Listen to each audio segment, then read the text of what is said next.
Hands on, feet on, powered on your mark. On is the start of everything. On is the key to learning.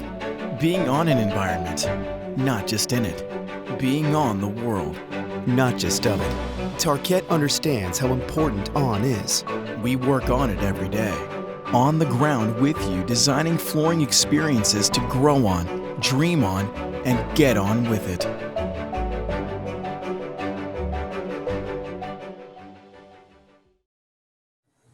Good morning, everyone. We are so excited to be with you today to talk about the Educational Facilities Master Plan for the Virgin Islands and how we really set the educational design direction. With me today are two fantastic ladies who are from the Virgin Islands. Dr. Dion Wells-Hedrington, who is the Chief Operations Officer and our Commander-in-Chief. And Chanel Callwood-Daniels, who is an architect and is Dr. Wells' right-hand person. Both Dr. Wells and Chanel have been incredibly passionate and pivotal in how we define, if you will, the educational vision, or how they define the educational vision, and how then it has been implemented in the vision of the master plan. So the master plan actually started at the beginning of this year in January and was completed in June. That was not the beginning of the story. The beginning of the story really starts in the United States Virgin Islands, and you can see on the map exactly where it's located. St. Croix, St. Thomas, and St. John are the three primary islands that make up the territories. And you can see where they're located, if you will, kind of in between the Leeward and Windward Islands. In September of 2017, disaster struck with two level 5 hurricanes that really devastated the islands. Everyone was affected, but no one was affected more than the Virgin Islands Department of Education and the community and the kids that really make up this amazing place. So the process that we went through was very, if you will, engaging, and it really involved all the people of the territories.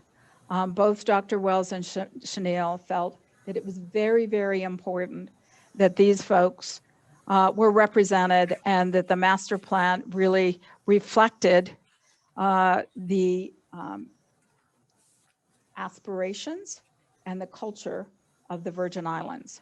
And in fact, Dr. Wells and Chanel are going to talk a little bit more about each one of the islands, because the thing that is amazing about the Virgin Islands is the fact that each island is a little bit different.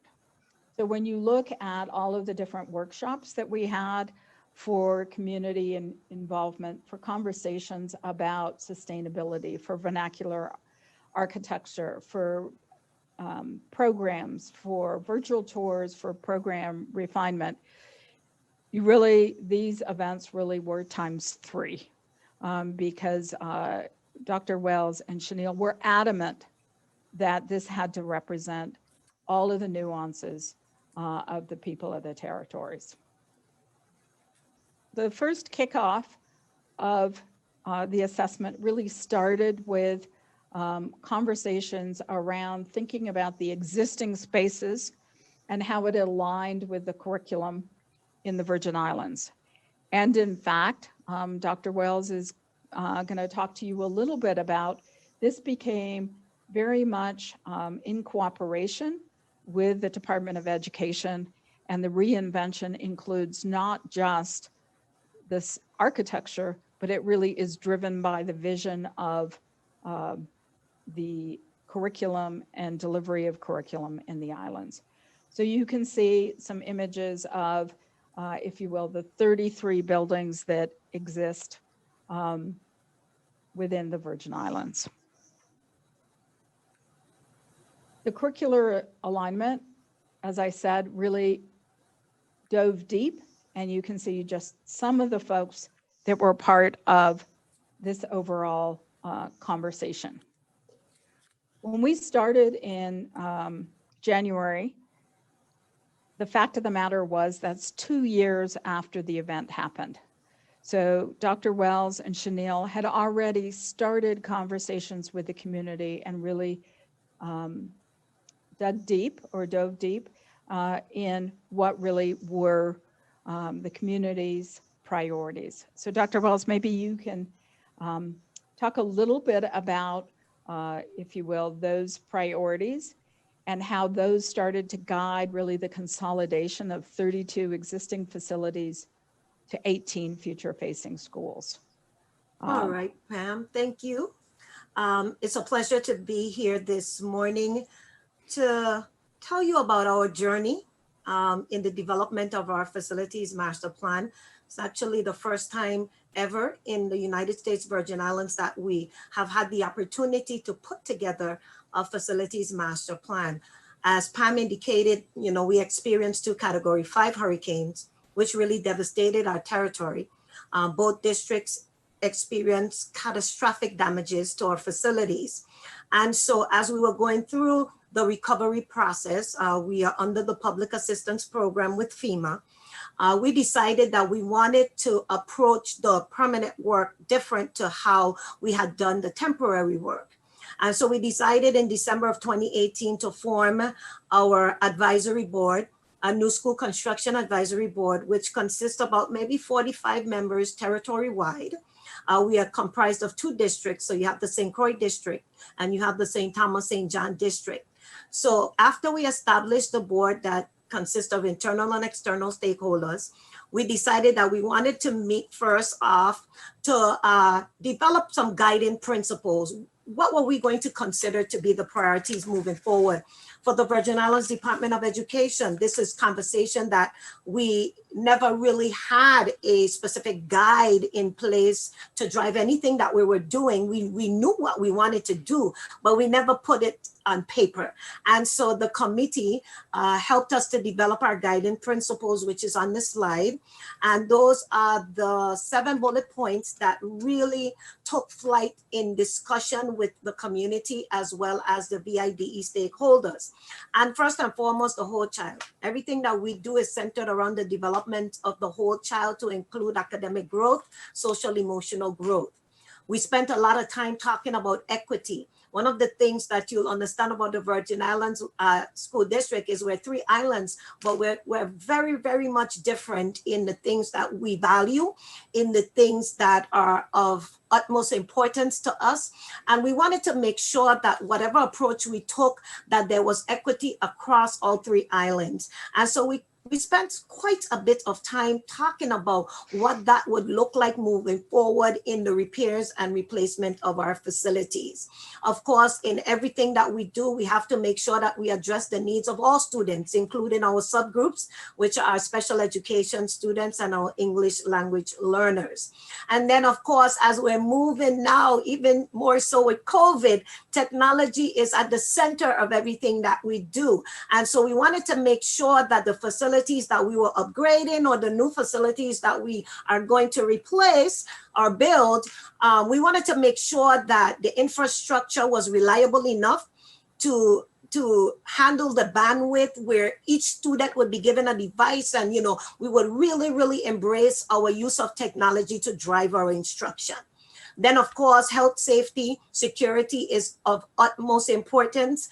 We have to look at resiliency and sustainability. We live in the tropics, so we know that we're prone to hurricanes. We've experienced 2 Category 5 hurricanes. So we knew that we wanted to make sure that our schools could withstand any type of natural disaster as best as we could have them to withstand that.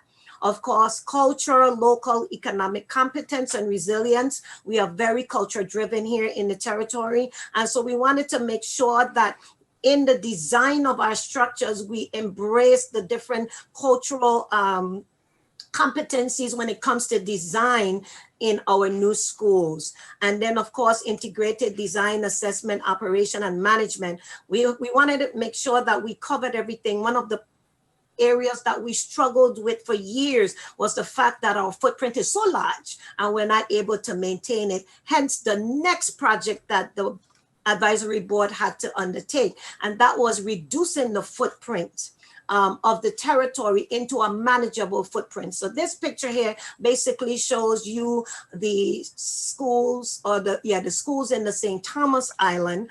You see Mulla, you see Sibley, you see Tuwit, you see Lacad, you see Bowski. Currently, we have in the territory usually elementary schools, which would be from K to 6, and then we have middle schools.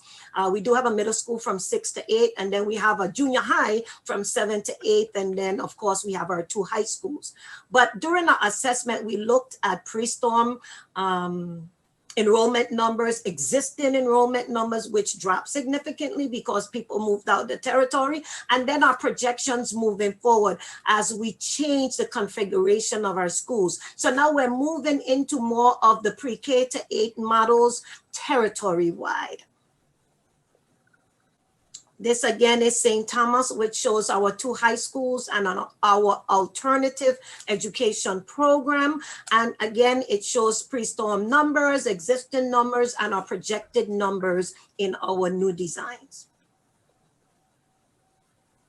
On St. Croix, this slide shows our elementary schools. Again, DLR worked extensively on the assessment of the facilities to determine, what the capacity is, what we can comfortably fit. We've had several discussions about what we want to see in terms of a growth model so that we could project for years to come. One of the things that we recognize here in the territory is that our schools are in existence for more than 40 years. We don't replace schools as often as we should. So when we project for the next 30 years, we have to make sure that we project for increase in population as well.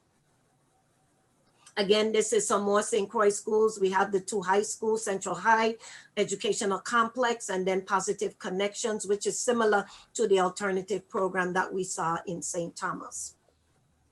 And then our lonely, lonely island here that I hail from, that's my island. That's where I was born, St. John. Right now on St. John, we only have 1 public school, and it's currently a K through 8 school. And so our projections moving forward for the future is actually to have public education available to the students of St. John all the way to 12th grade.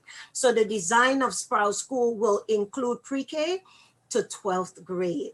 And so that's a major step for the island of St. John. And so we're so happy to, really work to making that a reality for the island of St. John.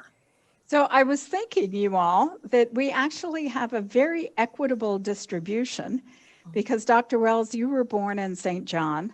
Chanel, you were born in St. Thomas. Yes. And I was born in St. Croix. Hey. So we have advocates for every island. We sure do. We do. So one of the interesting things about, if you will, this master plan is as part of the hurricanes, the FEMA is involved. And in fact, there is the Bipartisan Budget Act. So you don't hear the word bipartisan very often, but in fact, as, if you will, a territory, a lot of the funding for disasters like this come from, if you will, through Congress. And so as part of the Bipartisan Budget Act, there was the conversation that typically with FEMA, funding is for replacement of pre-existing conditions. In the case of the Bipartisan Budget Act, it really talked about replacement, prudent replacement that really recognized industry standards. Well, for all of you out there, there really isn't an industry standard on the federal level. From DLR Group's standpoint, we are really a research-informed design firm. And so we really started with some of the primary research that we had been doing related to student engagement and teacher engagement. The fact of the matter is we have interviewed and surveyed over 7,000 students and over 700 teachers. And there really is a significant statistical linkage between how architecture can enable an engagement. And with engagement comes outcomes. So we really started from that lens. We then took that research off the shelf and we actually created 10 critical indicators that also then included subpoints that put together a 360-point matrix that we used as we were walking around all of the schools to really determine the space curriculum alignment. So there was both the physical assessment that was part of the FEMA assessment in terms of after storm damage, but there also was, if you will, the educational or the alignment with educational objectives that had to occur. Particularly when you think about the fact that the Virgin Islands was embarking on a new definition of inquiry-based curriculum for the entire territory. And what did that mean? Out of the consolidated 18 schools proposed, there are 5 new schools. The balance are modernizations and/or additions. And if you recall, Dr. Wells made a real emphasis on that discussion of equity. So the new schools were not going to be the bright, shiny, wonderful new schools. And the other ones were going to be kind of painted and fixed up a little bit. It really was an issue of equity that really allowed an inquiry-based curriculum so that every student could succeed. In addition to that educational equity, we really started to look at what are the elements related to the physical equity, if you will. So really thinking about, if you will, the sharing layers, we use that as a discussion of what was everything from the site to the structure to the skin to the services to the space plan to the stuff that really needed to be provided at all these schools. And we're going to talk a little bit later about the fact that this is in a hurricane zone, a tsunami zone. It's in a very active seismic zone equivalent to California. When you talk about sustainability and resilience, you guys have it all, right, Dr. Wells? And so it has a huge impact on the design. How do you make designs that are safe and secure and these kinds of beautiful environments, but with lots of impact when hazards happen, but also open and compelling that allows students and teachers to be engaged. So we started with really looking at precedents and benchmarks from DLR Group's past experience. So you can see in terms of this learning suite that was really talked about for a K-5 learning suite. So there are the typical studios or classrooms surrounding a collaboration area. As you all know these days, the whole discussion of working together as a group is an important conversation. It's not like in the days where you came to school to learn information. It really is about coming to school to learn how to operate in this interesting world of ours. So we looked at benchmarks. Jefferson Terrace was one of the benchmarks in Louisiana that we looked at. You can see how the learning studios surround an open areas that can allow for breakout and collaboration, and then with some planning areas in the center so that teachers can collaborate and still keep their eyes and ears on the kids. This also starts to break down the student population into smaller learning communities. We all know that if it's under 150, you really get to know each other and you really are part of that overall community. When you start to talk about the 6 through 8 learning suites, same concept of, if you will, those 4 core curriculums around collaboration space, areas for science. How do those start to be grouped together? How do you provide for the most flexibility? It was interesting in that we were just in the middle of all of these conversations when COVID hit. So looking at these plans, we believe that they really are set up for some of those hybrid models that are discussed a lot in terms of keeping that social distancing, but also allowing teachers to collaborate in safe and appropriate ways. The model for the 6-8 middle school grades was Putnam City in Oklahoma. And you can see that there are those classrooms surrounding an interesting configuration of science that is a gathering space with labs on both sides. So you're really trying to make sure that every square foot of space is usable. Moving to the high school level, same idea, but really opening up for that cross-disciplinary learning with a benchmark of Canyon View in Arizona, where there were learning suites or forts, as we affectionately called them.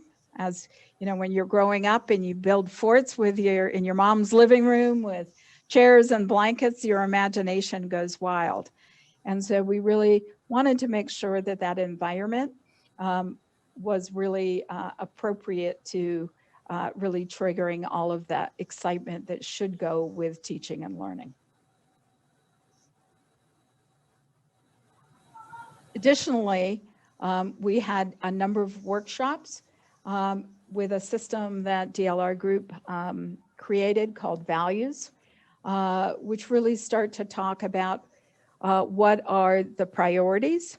And we actually had workshops where we had these little cards in all three of the islands and really talked about what the priorities were. And so the priorities in St. John were slightly different than the priorities in St. Thomas or St. Croix. Interestingly enough, though, the top four were pretty consistent. The whole discussion of equity and inclusion, health and comfort, including thermal comfort and visual comfort and acoustical. Oh, I should go back because I think it's the only master plan where we spent quite a bit of time talking about making sure that iguanas did not come into the classroom. So an important fact, right? And then also the discussion of resiliency, a huge topic, as I said, because when a hurricane event happens, if you're out of power for 28 days, what does that mean? And so it really pushed us to some solutions that you'll see later that really are, if you will, net zero ready. In addition, power and water in the Virgin Islands is very expensive. So that photovoltaics, there's actually about a 3-year payback period.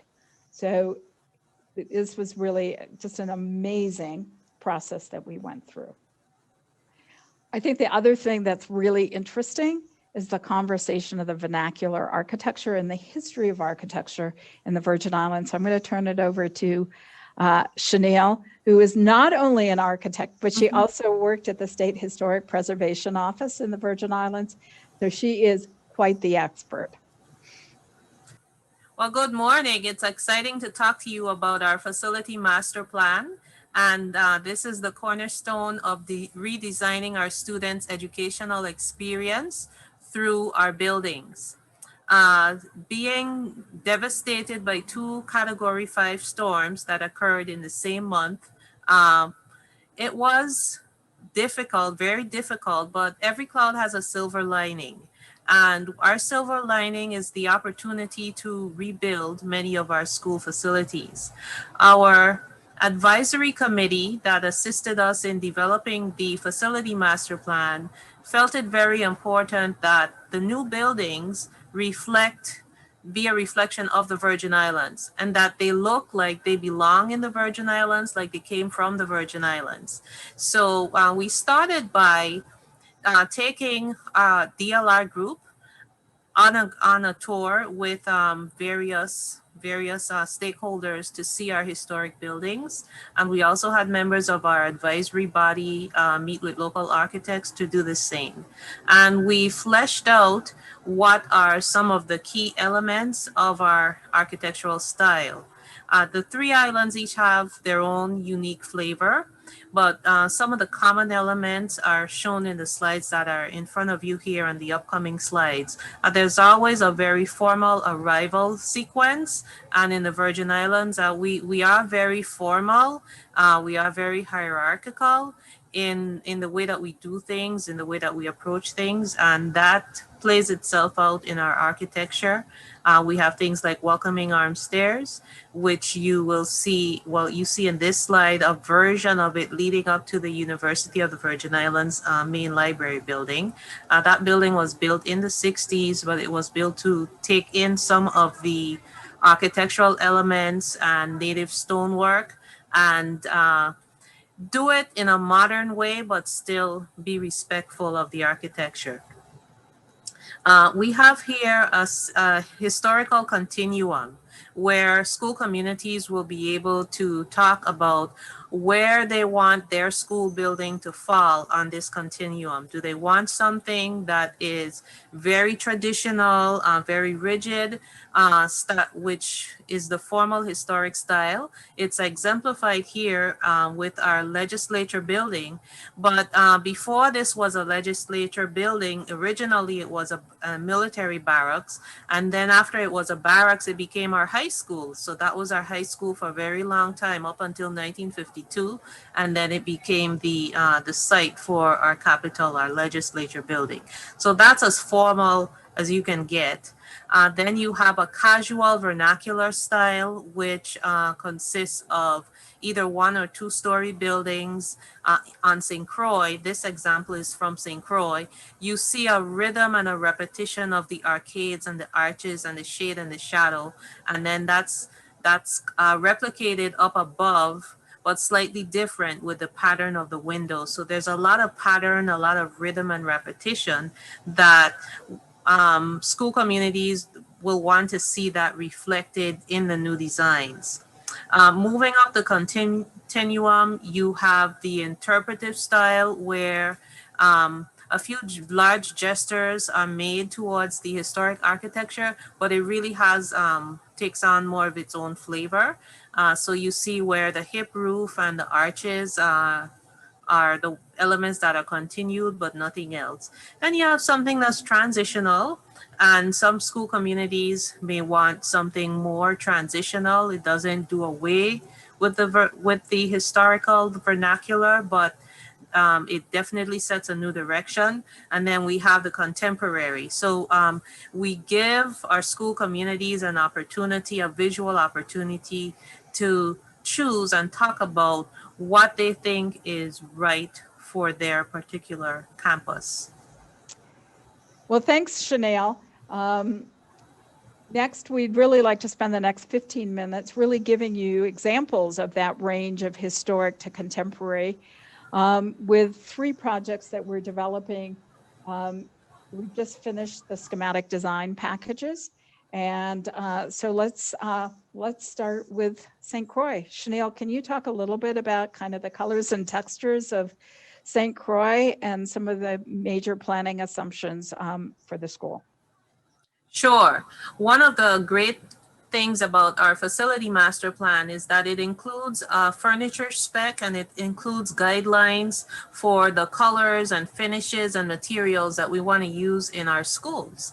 And this is going to help us to have a more finished, more polished product. And it will also help the buildings to reflect the visual character, all the colors and textures of each island. So we're going to see that reflected in the representations of the concepts that are going to be coming up in the next few slides. So this shows, if you will, the stacking diagrams that were kind of put together that start to really lay out the 136,000 square feet for 1,070 student pre-K-8 site on St. Croix. So you can see a little bit more development of that site. We really focused on, if you will, both the outside and the inside. You can see these colorful lines that represent the tapestry walk that really focus on outdoor learning, and a slight rearrangement that occurred during schematic design of where the different learning suites occurred. This is a campus style layout with the idea that the commons and the gym that you see in the upper right-hand corner is really also available for community amenities. We really took a kit of parts approach to how these buildings go together. As I said, there were a lot of different defining criteria in terms of available materials, the means and methods within the island, planning for net zero.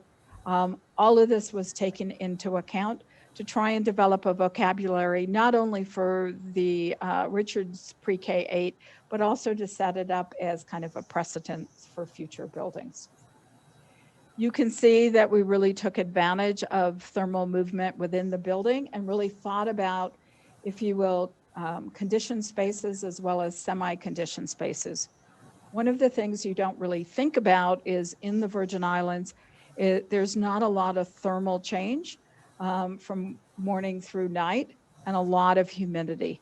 And so when you start to think about air conditioning the spaces, one really has to think about insulation and vapor barriers to prevent condensation and mildew.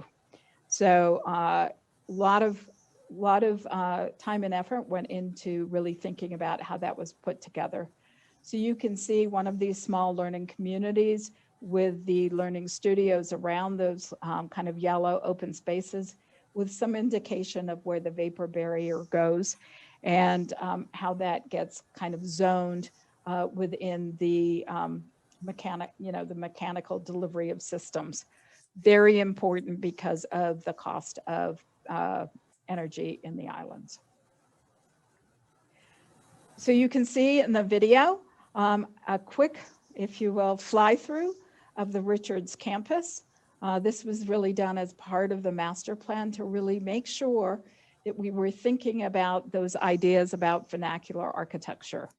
So within the spectrum from historic to contemporary, Richards is firmly rooted in kind of in the middle. It's a contemporary version of the roof style with oculuses that let in sunlight to those spaces. So clearly of the islands, but not necessarily, if you will, a copy of what the architecture is. You can see that there also is a lot of focus on the outdoor spaces and how they come together to create different play areas that also allow for community spaces and locations to gather and really be part of that really integral community. Schools are very important in the Virgin Islands. They really do ground, if you will, a lot of, the folks of the community.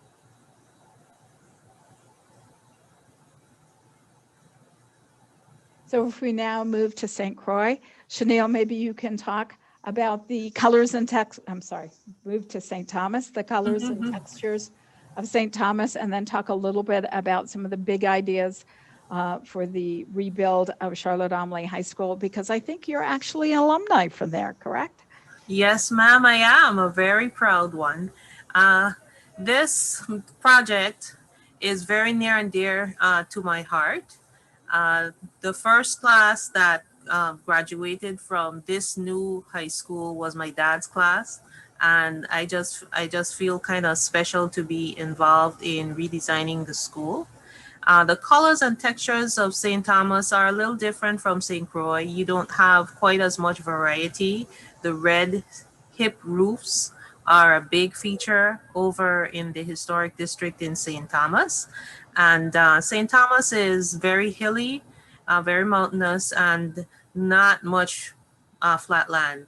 You don't have the wide open spaces that you find on St. Croix. So the buildings are much closer together and less landscaping.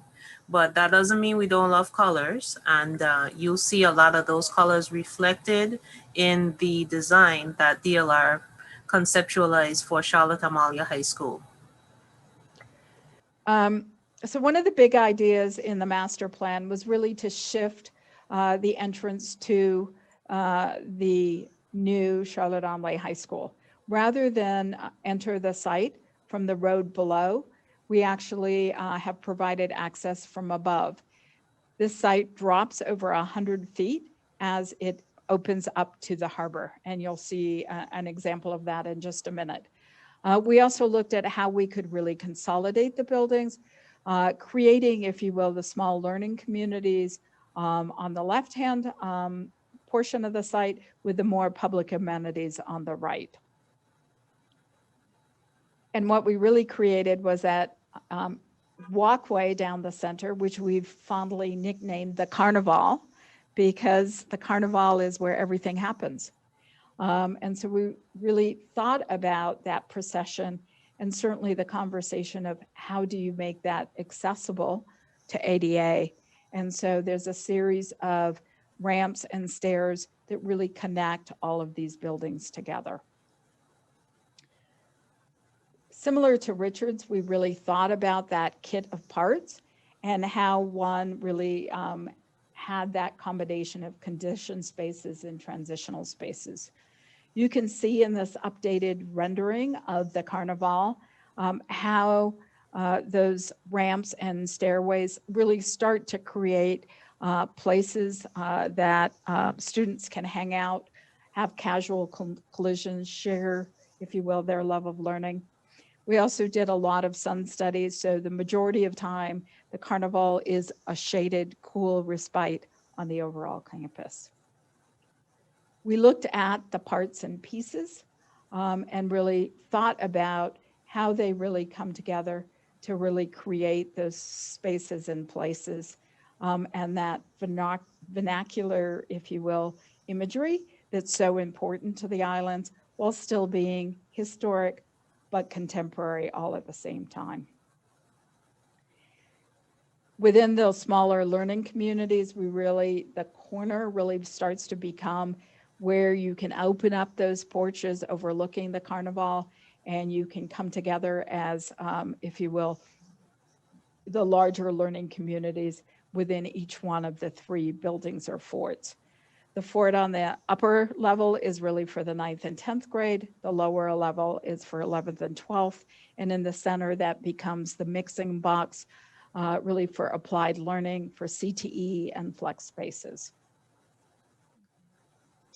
You can see the discussion of wind and sun angles and how that really started to shape orientation on the site so that we could really minimize the EUI footprint of these buildings. So let's take a look as you move around. I have not talked very much about those buildings on the left, which are really the library, the performing arts, and then lower down on the hill is really the spaces for the marketplace or iCommons and the arena, which will seat 2,000 people for the ever important senior night, right, Chanel? With then a full-scale football field that also accommodates soccer and baseball. Sports and music are very much a part of the culture of the Virgin Islands. We're now moving up towards, if you will, the performance space that is next to, if you will, what we call a white box, which is a more informal performing space that really celebrates especially the music and the dance, the Quilby and Quadrille that is so integral to the islands. And of course, you've got to love those views of the harbor. Mm-hmm. So now let's talk a minute about St. John. And Dr. Wells, I have to impose on you to talk a little bit about what does it mean to grow up on St. John? All right, Pam, my pleasure. So out of the 3 islands, St. John is the smallest island. It's very unique in it is quite small and quaint. It's called the retirement place for the islands. We are very laid back, very much preserved in who we are. Everybody knows everybody on the island of St. John. That's how small it is. But with this particular project, I am so happy to be a part of the process. I've been in education 28 years. And this discussion of a new school on St. John has been a conversation for the 20 years of my career. And it has never gone this far. And I am so happy that we now have the opportunity to provide high school on St. John, because our children have been commuting for over 40 years to St. Thomas for high school. And so you're talking about getting up at 4 o'clock in the morning to catch a ferry to get to high school. So being able to build that on St. John is phenomenal. And we're actually engaged in a land exchange as we speak. Tomorrow is our preliminary signing of that agreement with the National Park Service for the land, which is located on this slide, for the new school that was uniquely designed by DLR. So it's like schools within a school. So we have one area that will be for K through 5th. Then we have another area for 6th through 8th, and then the high school area. So everybody will be together, but separate and apart, depending on where they are on the continuum with the education. So we're excited, Pam, and I'm so excited for you to show the design. Can you feel the enthusiasm here? Yeah. So let's look at what the design could be like. Out of the conversations from historic to more contemporary, this is the most contemporary of the sites. It's of St. John. You can see that the different buildings sit lightly on the land. Part of that has to do with the steep slope of the site, but it also has to do with the fact that this is within the confines of the national park. It also has to do with, paying attention to sea turtles. I've learned more about amber lights and sea turtles than you can imagine. So this was such a fascinating master plan because there were so many different parts that really needed to be celebrated. And I think the amazing part was really Dr. Wells and Chenille's commitment to making sure that we understood how important all of these elements were in coming together. You can see that central walkway or open space between the buildings is really part of the watershed. How do we make that an ecological learning space? How do we make sure that within this pre-K-12 school that we have special focuses like ecotourism, like the maritime that is so much of St. John? How do we make sure that this really represents the St. John community and really becomes, if you will, that magnet focus that draws students from St. Thomas that really want to study some of these special programs as well? It really is an amazing opportunity to really think about how education can really reflect the individuality of the territories and this campus. So with that, thank you so much for being with us today. I hope we have triggered your appetite to learn more. You can see the website does have the complete master plan posted, and we'll open it up for questions.